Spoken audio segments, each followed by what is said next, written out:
Today I wanted to share a poem I wrote. Now I am a writer. I've been writing poetry forever, but this particular poem is for my mother.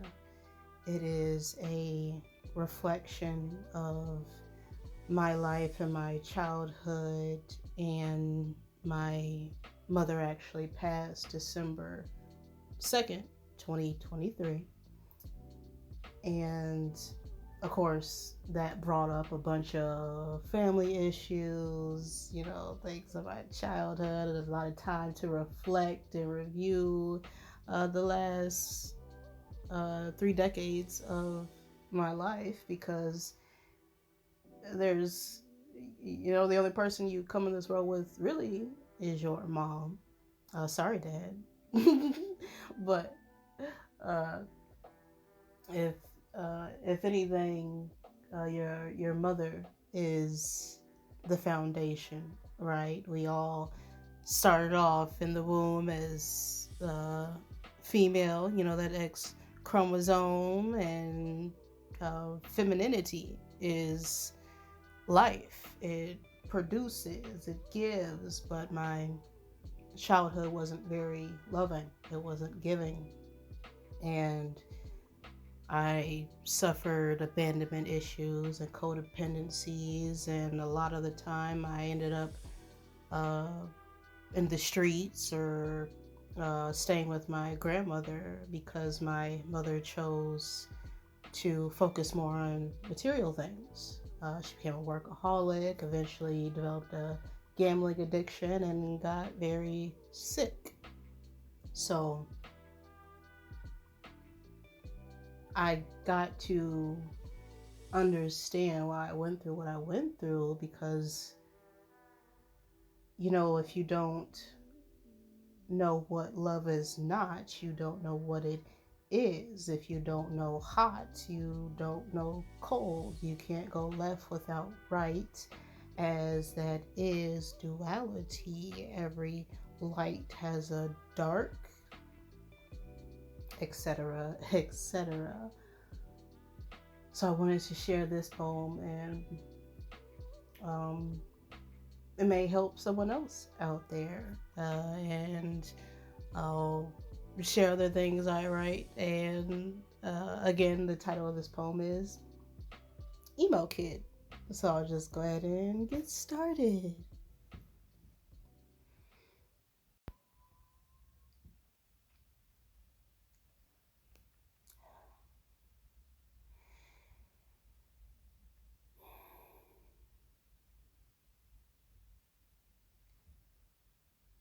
For half my life, I wish you were gone. Those awkward teenage years when anger was easier than love. But now, as the truth really sets in, I find myself going back to when I was a kid, when we listened to ghost stories on cassette tapes, and I would sleep in your bed out of fear. See, I would always stay up too late worrying about the things I would hear. You'd yell at me for coloring on the walls, but still would make me a bubble bath, hand me my rubber ducky and all the color bath bombs. Tears rolled down my face, and snot covered my shirt, bringing back more memories of every time you pulled over just to throw up. No one will know this poem took months in its making, like you acting like you were okay to drive, but I knew you were faking. Except I just admitted my truth.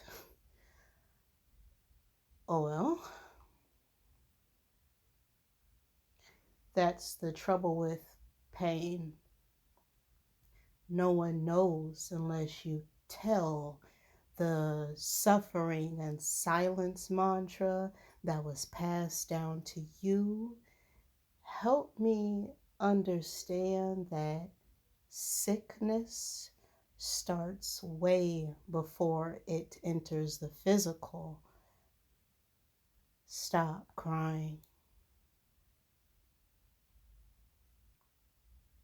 Or I'll give you something to cry about. Is a generational curse that you threw, unintentional but deadly in its meaning. Physical pain comes with having emotional feelings. A curse that took the other half of my life to break, with children of my own now, their emotional bodies were at stake. For you, there was no wake, however. A burning took place for my sake. When I watched you take your last breath, the only tears in the room were my own. Another realization that I was now grown, the little Rhonda who ate like a bird, so they called me Beak. The runt of the litter who was picked on and got told I was weak. Weak for feeling, weak for loving as hard as I do. But if no one cries, it really only shows they don't have the heart to. We were all told that the meek shall inherit the earth. Even Yeshua wept to show what crying is worth. I know now that I loved you more than you ever did me, because you were never shown love. That's the real tragedy. That shit is weak. I started off small because the divine knew my love was made for the world to see. I love unconditionally. I am Clifford, a big red sea. Meek beak, I was born. Meek beak, I am. I am that I am. An emo kid, non-conforming as can be. Love embodied.